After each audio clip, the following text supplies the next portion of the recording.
Welcome back, fellow travelers of Middle-earth, to another journey into the Professor's most carefully guarded secrets. Before we begin tonight's exploration, I'd love to know where in the world you're joining me from and what time it is as you settle in with these ancient mysteries, whether you're sipping morning coffee in Australia, enjoying afternoon tea in Britain, or perhaps, like so many in our community, letting these tales carry you gently towards sleep somewhere across the globe. You're all welcome in this fellowship of deep lore. Tonight, find your most comfortable spot, perhaps with a warm drink and that favorite blanket, because we're about to uncover one of the most profound truths hidden within Tolkien's private correspondence. What I'm going to share will fundamentally change how you understand not just the departure of Gandalf and his fellow Istari, but the very nature of divine intervention in Middle-earth itself. Most readers assume the wizard's departure was a reward for faithful service, a peaceful return to the Undying Lands after completing their mission against Sauron, the Dark Lord. The films certainly present it this way, with Gandalf sailing west in a moment of serene triumph, but buried in letter 156, scattered through manuscripts that Christopher Tolkien described as too theologically complex for general publication, and woven into the deepest structure of the Professor's cosmology lies a far more urgent truth. The wizards didn't choose to leave Middle-earth. They were compelled to depart by forces beyond their control, cosmic laws as immutable as the music of creation itself. Their continued presence in the physical world had become not just unnecessary but actively dangerous, threatening to corrupt both themselves and the very people they had been sent to protect. Tolkien understood something profound about the nature of incarnate divine beings that most fantasy authors never consider. The Istari weren't simply powerful wizards who happened to serve good causes. They were Maya, lesser Ainur, who had participated in the creation of the world itself, temporarily clothed in the flesh of old men to fulfill a specific purpose. But that temporary nature was crucial. Extend their incarnation beyond its intended limits, and the consequences would ripple through both spiritual and physical realms. The Professor embedded clues throughout his later writings that the Fourth Age represented more than just the end of the Third. It marked a fundamental shift in how divine powers could interact with the material world.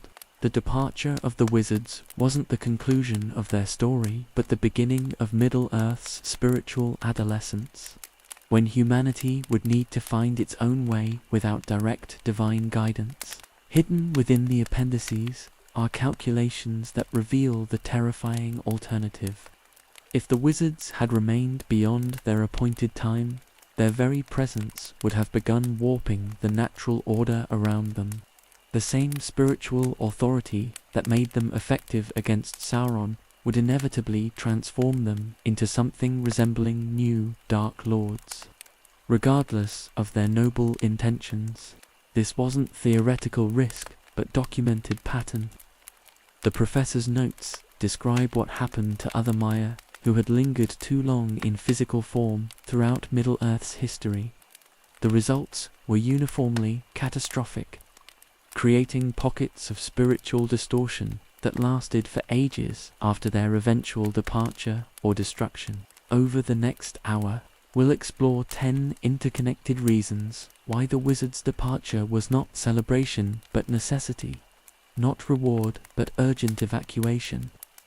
We'll examine how their extended incarnation threatened the delicate balance between spiritual and material realms, why their continued presence would have prevented humanity's proper development, and most chillingly, what would have happened if they had ignored the summons to return.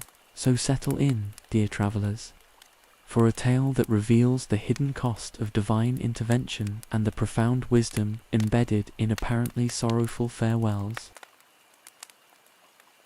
The Istari weren't sent to Middle-earth as permanent residents, but as temporary consultants with very specific mission parameters. And buried in Tolkien's unpublished notes are the exact terms of their divine employment contracts. These documents reveal something most readers never realize. The wizard's assignments came with built-in expiration dates that were non-negotiable from the moment they first set foot in Middle-earth. The professor's letter 144 hints at this when he describes the wizards as being sent about the year 1000 of the Third Age, when the shadow of Sauron began first to stir again. But his private correspondence goes further, revealing that the Valar calculated precise timeframes for their intervention. The mission wasn't simply oppose Sauron, but rather guide and counsel the Free Peoples for exactly the duration necessary to prevent Sauron's total victory, then withdraw immediately. This temporal precision reflected the Valar's hard-earned wisdom about divine intervention. Too little help, and the Free Peoples would fall to darkness. Too much, and they would become spiritually dependent, unable to develop the independence necessary for the world's next phase. The professor embedded profound theology in this balance, drawing from his Catholic understanding that divine grace supports but never replaces human agency. The wizard's mandate contained what Tolkien called sunset clauses, automatic termination conditions that would trigger regardless of local circumstances. The primary clause was linked to Sauron's definitive defeat, but others included population thresholds for human spiritual development. The departure of the last elven rings from Middle-earth, and most crucially, the moment when their continued presence would begin causing more spiritual harm than good. Gandalf's transformation from grey to white represents more than increased power. The professor's notes describe it as a mission extension under emergency protocols, a temporary reprieve granted only because his original incarnation had been terminated through faithful service rather than failure. But even this extension came with stricter limitations and a more urgent deadline.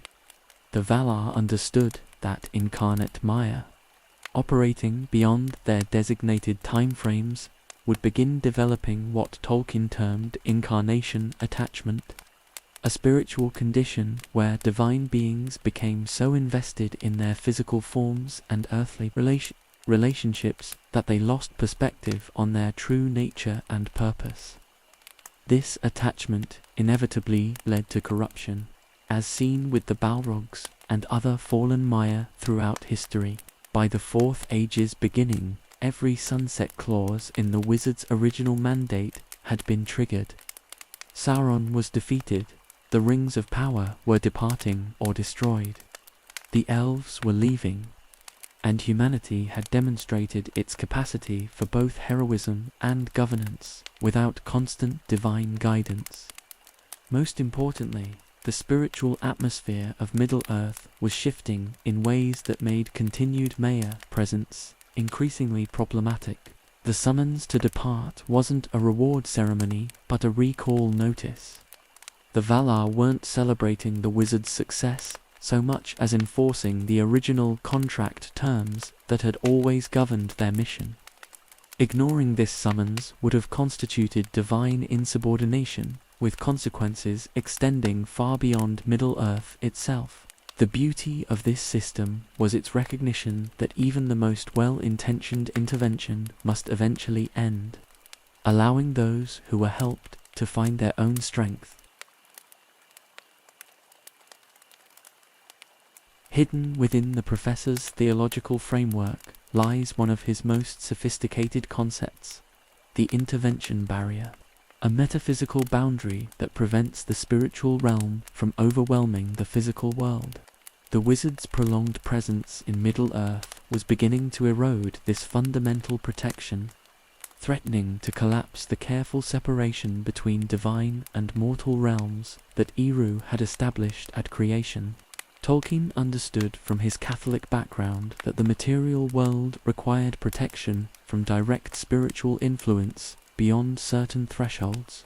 Too much divine presence would fundamentally alter the nature of physical reality, making it impossible for incarnate beings to develop genuine free will. The intervention barrier served as a cosmic safety mechanism, automatically limiting how much divine power could operate in the material realm at any given time. The professor's notes describe this barrier as a dynamic system that could accommodate temporary divine intervention during crisis periods, but which would begin showing stress fractures if that intervention continued beyond necessity. The presence of 5 incarnate Maya simultaneously in Middle-earth during the Third Age had pushed this system near its breaking point. Evidence of barrier strain appeared throughout the later Third Age in ways most scholars never connected to the wizard's presence. The increasing frequency of supernatural events, the growing power of artifacts like palantiry and rings, even the unusual clarity of prophetic dreams experienced by figures like Denethor and Boromir, all reflected reality becoming more permeable to spiritual influences than was cosmically healthy. The professor embedded clues about barrier degradation in seemingly unrelated details. The strange behavior of time near places where wizards frequently operated, the way animals and plants responded differently to their presence over the decades, the gradual increase in magical phenomena throughout regions where they worked, all pointed to reality itself becoming more malleable around incarnate divine beings. Most concerning was what Tolkien called transcendence bleed, where the wizard's divine nature began affecting their surroundings in ways they couldn't control. People who spent extended time near them started experiencing enhanced intuition, prophetic dreams, and spiritual insights that were overwhelming their purely human consciousness. While this seemed beneficial initially, it represented a dangerous erosion of the boundary between mortal and divine awareness. The Valar recognized that barrier collapse would create a cascade effect. Once the separation between spiritual and physical realms broke down significantly, Middle-earth would become uninhabitable for ordinary mortals. Humans would either be driven mad by constant exposure to divine consciousness, or would become spiritually dependent to the point of losing their essential humanity. The Fourth Age's beginning coincided with critical barrier stress levels. The wizards weren't departing because their work was finished, but because their continued presence would soon make Middle-earth uninhabitable for the very people they had been sent to protect. Their departure allowed the intervention barrier to gradually restore itself, preserving the world for humanity's independent development. The professor understood something that most fantasy authors overlook. Divine beings aren't meant to wear flesh indefinitely, and the longer they remain incarnate, the more their essential nature becomes corrupted by the limitations and appetites of physical existence. Tolkien's private notes describe this process as spiritual entropy, where immortal consciousness gradually degrades through prolonged contact with mortal concerns. The Istari had originally been clothed in the bodies of old men as a deliberate limitation, designed to prevent them from overwhelming Middle-earth's inhabitants with divine majesty. But this incarnation was meant to function like protective clothing, worn temporarily and then discarded. Extended wear would begin affecting the wearer in ways that couldn't be reversed through simple departure. Tolkien's theological framework draws heavily from his understanding of how spiritual beings interact with material reality. The longer divine consciousness operates through physical form, the more it begins adopting the psychological patterns associated with that form. The wizards weren't immune to hunger, fatigue, physical pain, or emotional attachment, precisely because these limitations were necessary for their mission's success. But these same limitations created spiritual hazards that accumulated over time.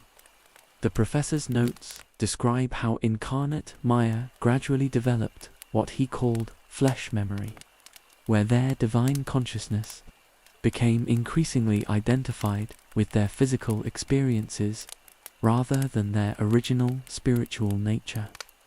This process was irreversible beyond certain thresholds. Evidence of incarnation corruption appeared in subtle ways throughout the wizard's later years. Gandalf's growing attachment to Hobbit society, his increasing emotional investment in particular outcomes rather than trust in providence, his occasional displays of temper and frustration, all reflected divine nature being slowly influenced by human psychological patterns. Saruman's fall represented the extreme endpoint of this corruption process. His obsession with order and control, his jealousy of Gandalf, his fascination with mechanical solutions to spiritual problems, all demonstrated how prolonged incarnation could transform divine wisdom into very human failings. The professor intended Saruman as a cautionary example of what awaited any mayor who remained incarnate beyond their spiritual capacity to maintain perspective. The corruption process wasn't simply moral decay, but fundamental alteration of consciousness itself. Divine beings possessed what Tolkien called universal perspective, the ability to perceive events in cosmic context rather than immediate personal terms. Prolonged incarnation gradually eroded this perspective, replacing it with the limited viewpoint necessary for physical survival, but inappropriate for divine beings. Most insidiously, incarnation corruption made affected Maya less capable of recognizing their own spiritual degradation. Their divine nature provided immunity to external corruption, but not to internal changes caused by extended physical existence. They could become thoroughly compromised while genuinely believing themselves to be serving their original purpose. The Valar's recall wasn't punishment, but spiritual rescue. Extracting the wizards before incarnation, corruption became irreversible. Remaining longer would have transformed them into beings that were neither properly divine nor genuinely mortal. Spiritual hybrids whose very existence would have created ongoing problems for both realms.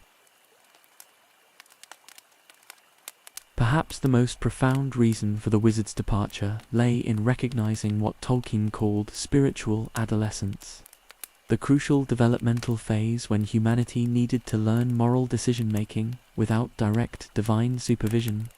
The professor's letters reveal that the Fourth Age wasn't simply the next chronological period, but represented humanity's coming of age in cosmic terms. Throughout the Elder Days and much of the Third Age, the Free Peoples had operated under what amounted to spiritual training wheels.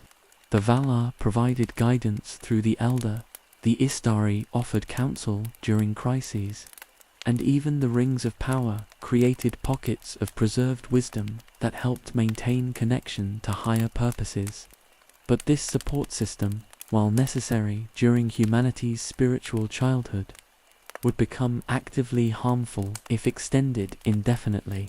Tolkien understood from his Catholic theology that genuine moral development requires the possibility of making wrong choices without immediate divine intervention. Free will only has meaning when it operates in conditions where both good and evil remain viable options. The continued presence of incarnate Maya would gradually eliminate this crucial uncertainty, creating a world where right choices became obvious rather than achieved through struggle and growth. The professor's notes describe how the wizard's very presence altered the moral landscape around them. People in their vicinity found themselves making better decisions, not through personal growth, but through unconscious response to divine influence. Towns where Gandalf frequently visited showed lower crime rates, more cooperative behavior, and greater resistance to despair. While this seemed beneficial, it represented a form of spiritual dependency that prevented genuine character development. Most critically, humanity needed to develop its own institutions for preserving and transmitting wisdom without relying on immortal guidance. The Fourth Age would bring challenges that required uniquely human solutions, problems that divine beings couldn't solve precisely because their immortal perspective prevented them from understanding mortal concerns with sufficient depth. The establishment of the reunited kingdom under Aragorn represented the first major test of humanity's spiritual maturity. Could men create and maintain just governance without elven wisdom, without wizard counsel, without the moral certainty that came from direct connection to divine will? The answer would determine whether the music of creation could progress to its next movement, or would stagnate in perpetual spiritual dependency. Tolkien embedded this theme throughout his later writings. The gradual withdrawal of all supernatural guidance forces humanity to discover its own capacity for wisdom, courage, and moral choice. The wizard's departure was the final and most important step in this process, removing the last safety net that might prevent men from learning to stand on their own. The professor recognized that this transition would be painful and that humanity would make mistakes that continued divine guidance might have prevented.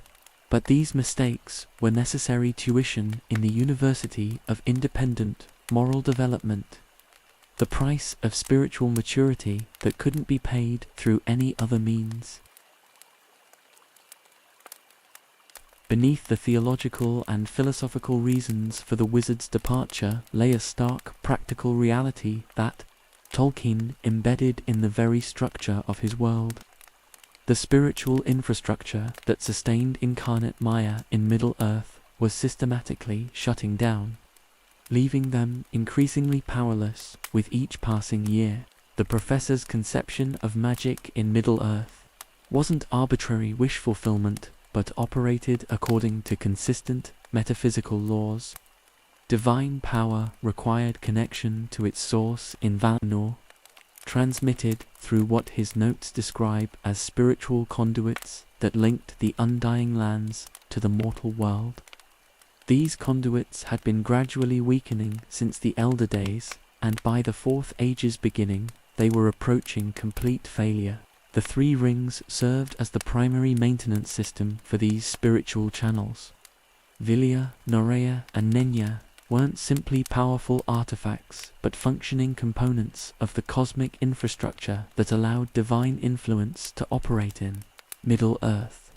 When the One Ring's destruction freed the three from Sauron's influence, it also triggered their gradual shutdown, like removing power from a relay station. Tolkien's letters reveal that Gandalf's resurrection after Moria required enormous spiritual energy drawn directly from Valinor through these weakening channels. The effort nearly collapsed the entire system prematurely, forcing the Valar to implement emergency conservation measures that further limited the wizard's available power. Evidence of power degradation appeared throughout the later Third Age in ways most readers never recognize. Gandalf's magic became increasingly subtle and limited, relying more on wisdom and natural authority than the dramatic displays of power described in Elder Tales. His light tricks against the Nazgul, his fire-starting abilities, even his seemingly supernatural knowledge, all showed signs of operating on diminishing reserves. The departure of the elves accelerated this spiritual power drain catastrophically. Each ship that sailed from the Grey Havens carried with it individuals who had served as living anchor points for divine influence in Middle-earth. As their numbers dwindled, the wizards found themselves operating in an increasingly hostile spiritual environment. Like deep-sea divers whose air supply was being systematically cut off. Most critically, the changing nature of Middle-earth itself was becoming incompatible with sustained divine presence. The Fourth Age represented humanity's assumption of full responsibility for the world's stewardship, and this transition required what Tolkien called spiritual independence. The continued flow of divine power would interfere with this necessary development. The professor understood that the wizards weren't choosing to leave a world they could still effectively serve, but were being forced to withdraw from a realm that could no longer sustain their presence. Their departure represented recognition that their spiritual life support systems were failing, and that remaining longer would mean facing either complete powerlessness or drawing so heavily on Valinor's reserves that it would damage the cosmic balance. By the time Frodo sailed west, the wizards had perhaps months before their connection to divine power would be severed entirely, leaving them stranded as increasingly ineffective old men in a world that no longer needed their guidance. At the deepest level of Tolkien's cosmology lies the Anor Lindau, the music of creation that continues to unfold throughout all of history. And the professor's most esoteric notes reveal that the wizard's departure was required not by Middle-earth's needs, but by their essential role in the symphony's next cosmic movement. The music wasn't a single performance completed at the world's beginning, but an ongoing composition, where each theme must develop fully before the next can commence.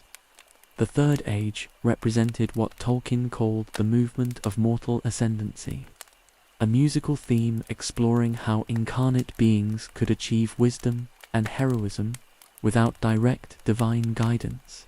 But this theme could only reach its proper conclusion if all divine participants withdrew to allow mortal voices to carry the melody alone. The professor understood that the Ainur weren't simply musicians who had played their parts and could retire, but living notes within the music itself, whose presence or absence fundamentally altered the symphony's harmonic structure.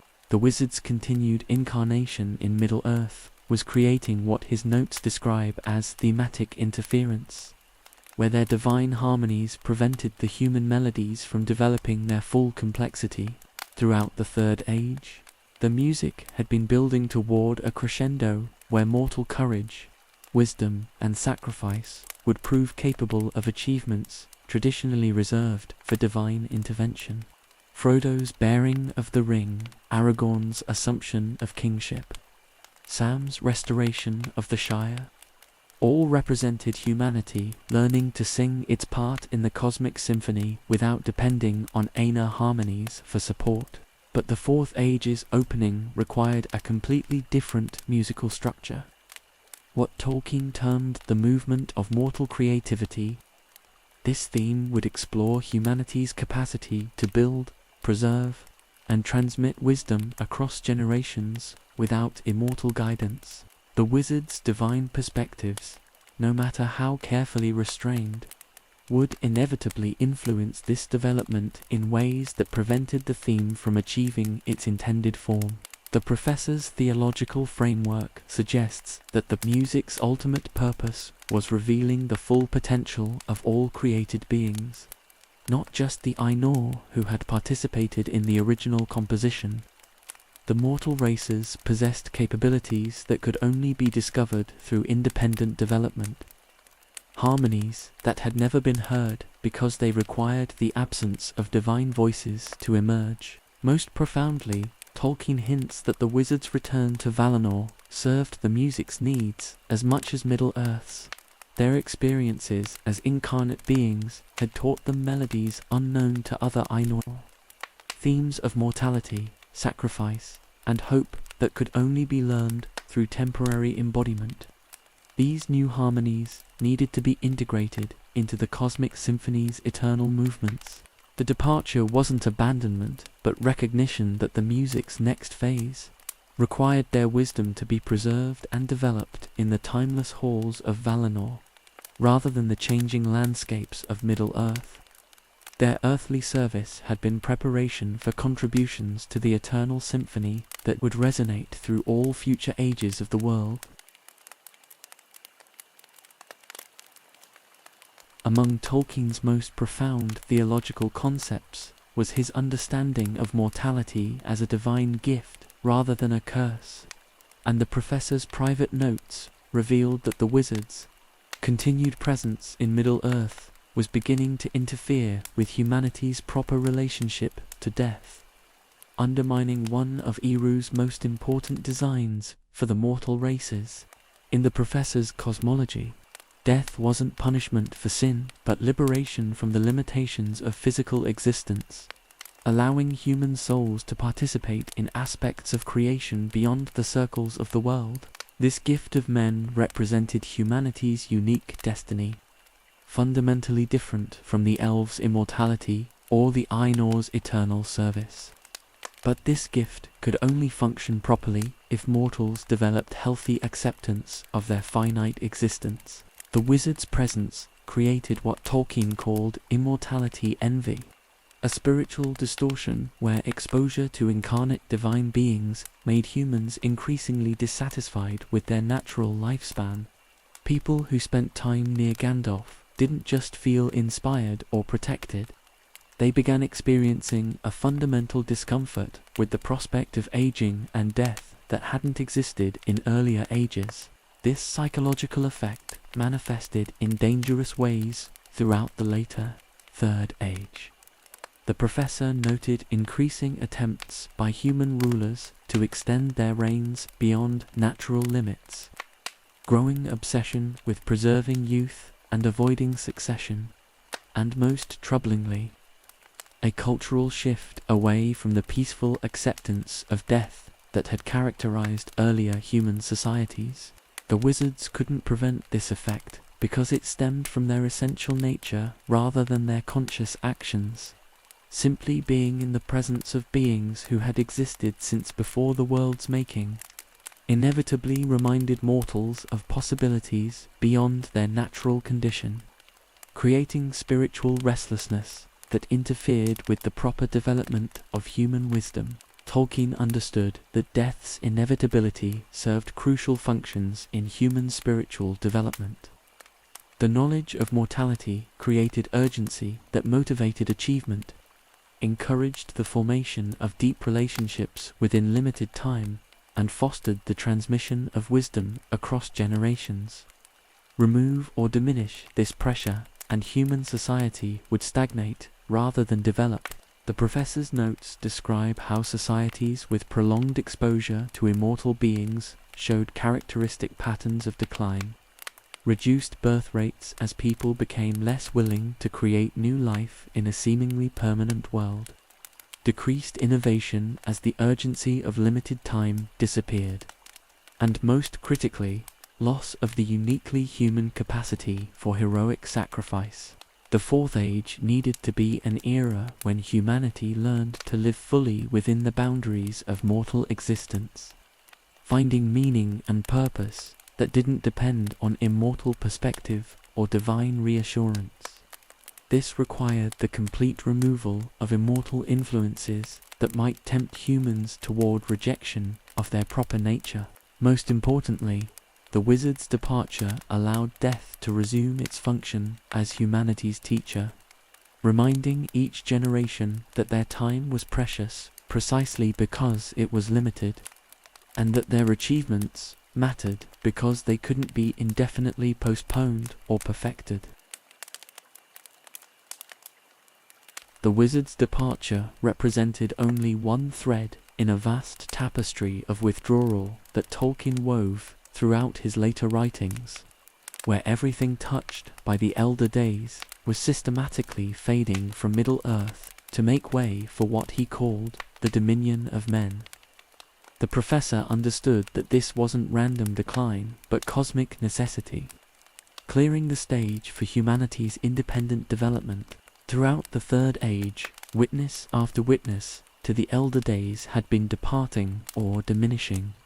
The Ents dwindled without their wives, the great forests shrank as their guardians lost hope, and even the mountains themselves seemed smaller and less numerous than in ancient tales.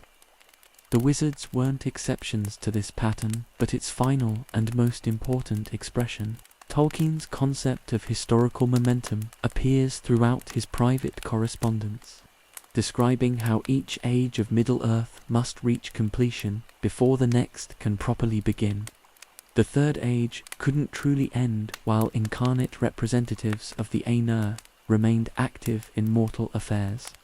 Just as the Second Age couldn't conclude until the last alliance had played out its destined role. The professor embedded this theme in seemingly minor details throughout his later works. Ancient artifacts lost their power, old roads fell into disrepair, and traditional knowledge became increasingly difficult to preserve. Even languages evolved away from their elder forms, as if the very words that had carried ancient wisdom were becoming unsuitable for the world's new phase. The wizards themselves showed signs of this universal fading long before their formal departure. Gandalf's magic became more subtle and limited with each passing decade, relying increasingly on wisdom and natural authority rather than displays of supernatural power. Radagast retreated so deeply into communion with animals and plants that he nearly lost the ability to communicate with other incarnate beings. This fading wasn't decay but transformation, preparation for a world where wonder would come from human achievement rather than inherited magic. The professor understood that each ancient marvel that departed created space for new forms of beauty and meaning that could only emerge in their absence. The process followed what Tolkien called the law of spiritual succession, where higher forms of consciousness must withdraw to allow lower forms to develop their full potential, just as parent birds must eventually stop feeding their offspring to force them to learn flight. The Aenir had to step back to allow humanity to discover its own capabilities. Most poignantly, the wizards' fading was accelerated by their love for Middle-earth itself. Their growing attachment to hobbit holes and tree thoughts and human friendship made them increasingly unsuited for the eternal perspectives required by their original nature. They were becoming too invested in temporal concerns to maintain their cosmic responsibilities. The beauty of this universal fading lay in its recognition that even the most wonderful things must end to make room for different wonders. That attachment to past glories prevents appreciation of emerging possibilities, and that love sometimes requires the wisdom to leave. The most terrifying reason for the wizard's mandatory departure lay buried in Tolkien's darkest notes.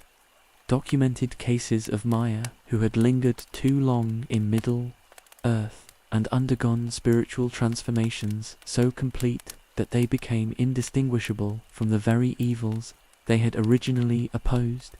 The professor understood that good intentions provided no protection against this corruption pattern. The precedents were undeniable. Sauron himself had begun as a Maya of Aule, drawn to smithcraft and order, whose extended incarnation during his service to Morgoth had gradually twisted his desire for efficiency into totalitarian compulsion. The Balrogs had once served the music of creation before prolonged exposure to material realm conflicts corrupted them into beings of pure destruction. Even the mouth of Sauron showed signs of having once possessed nobler purposes. Tolkien's private correspondence reveals his growing concern that similar transformations awaited any Ainur who remained incarnate, beyond their spiritual capacity to maintain divine perspective. The professor calculated what he called corruption thresholds, specific timeframes after which even the most well-intentioned Maya would begin developing the psychological patterns that led to tyranny. The process began subtly with increased investment in immediate outcomes rather than long-term divine purposes. Incarnate Maya would start prioritizing the welfare of people they knew personally over abstract cosmic justice, making decisions based on preventing suffering they could witness rather than maintaining universal balance they could no longer perceive clearly. This localized focus inevitably led to paternalistic behavior, where former servants of Eru began believing they knew better than their charges what was good for them. The step from benevolent guidance to authoritarian control was smaller than most realized. especially for beings whose divine nature made them genuinely more knowledgeable and powerful than those they sought to protect. This localized focus inevitably led to paternalistic behavior, where former servants of Eru began believing they knew better than their charges what was good for them. The step from benevolent guidance to authoritarian control was smaller than most realized, especially for beings whose divine nature made them genuinely more knowledgeable and powerful than those they sought to protect. The professor's notes describe warning signs that had already begun appearing in the other wizards by the Third Age's end.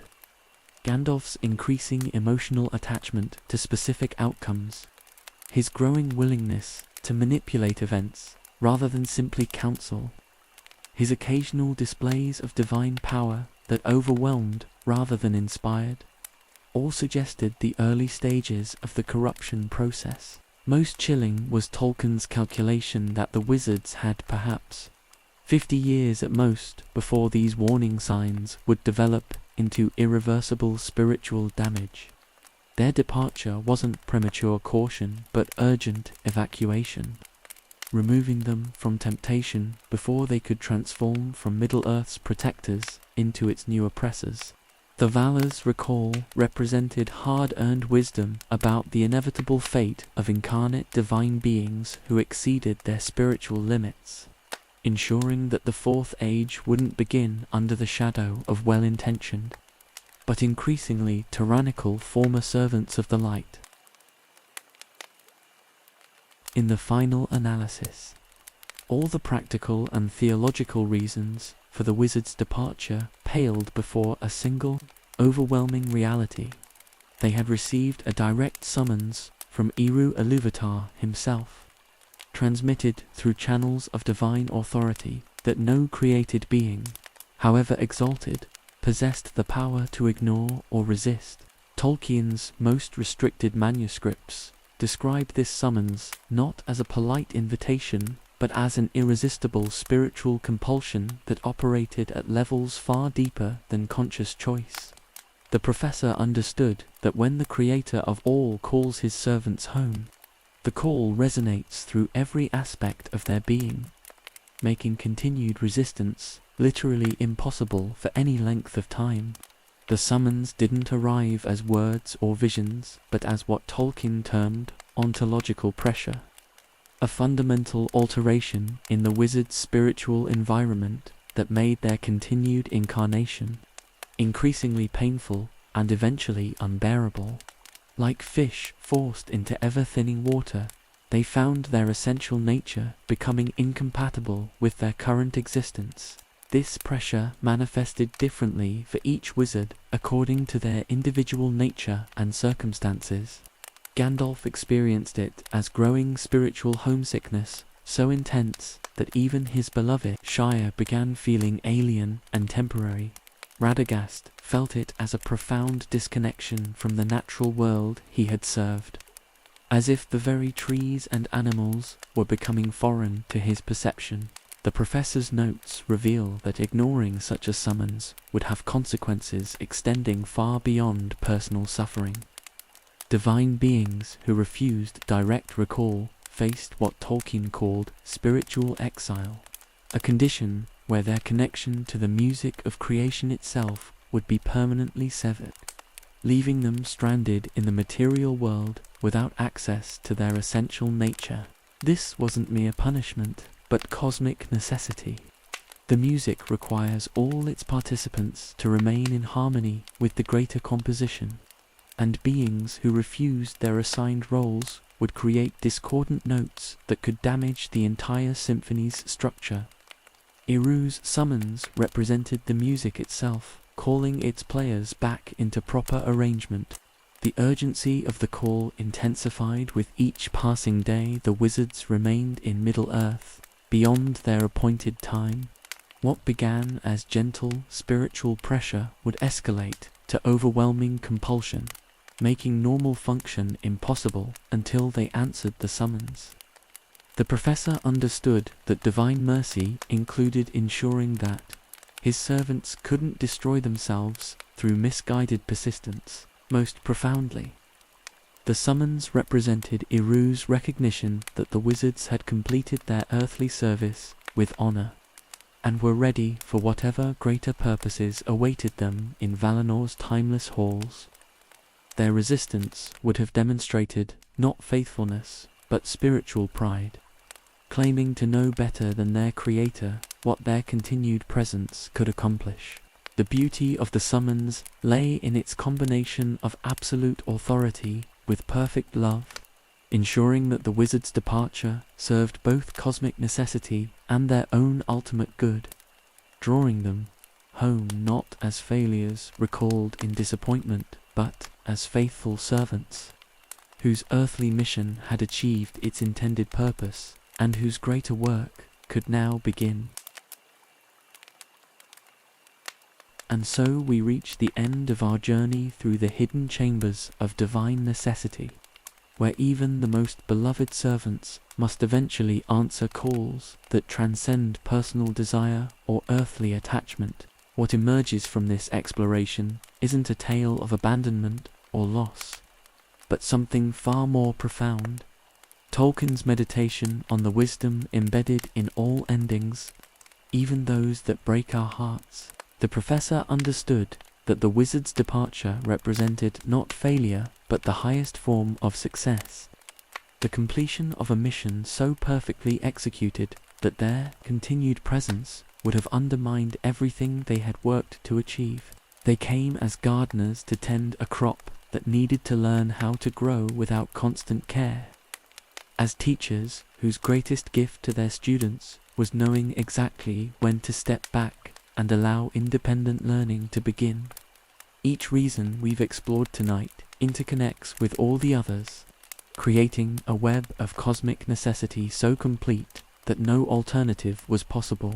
The expiration of their divine mandate, the breaking of intervention barriers, the corruption of prolonged incarnation, humanity's need for spiritual independence, the failure of their power sources, the music's requirements, the protection of death's gift, the fading of ancient things, the risk of becoming tyrants, and finally, the irresistible summons home, all wove together into a departure that was both inevitable and beautiful. Perhaps this is why Tolkien could write about their leaving with such bittersweet grace, rather than mere sorrow. The wizards achieved something remarkable in their time among mortals. They guided without controlling, counseled without commanding, and ultimately demonstrated that the greatest expression of love sometimes requires the wisdom to say goodbye at exactly the right moment. Their departure cleared the stage for stories yet to be told, for human heroes who would find courage without wizard counsel, for innovations that could only emerge when ancient wisdom stopped providing all the answers, for a world where mortality's urgency would drive achievements that immortal patience could never inspire. As you drift toward sleep tonight, fellow travelers, perhaps you'll find comfort in knowing that every ending in Tolkien's world serves the greater music, that farewells often mark beginnings we cannot yet perceive, and that sometimes the most loving thing the wise can do is trust others to find their own way through the darkness. The wizards have sailed beyond the sunset, but their legacy lives on in every act of courage that chooses hope over despair. Every moment when ordinary people accomplish extraordinary things, every time we prove ourselves worthy of the trust placed in our temporary but precious hands. Sleep well, and may your dreams carry you safely through the night.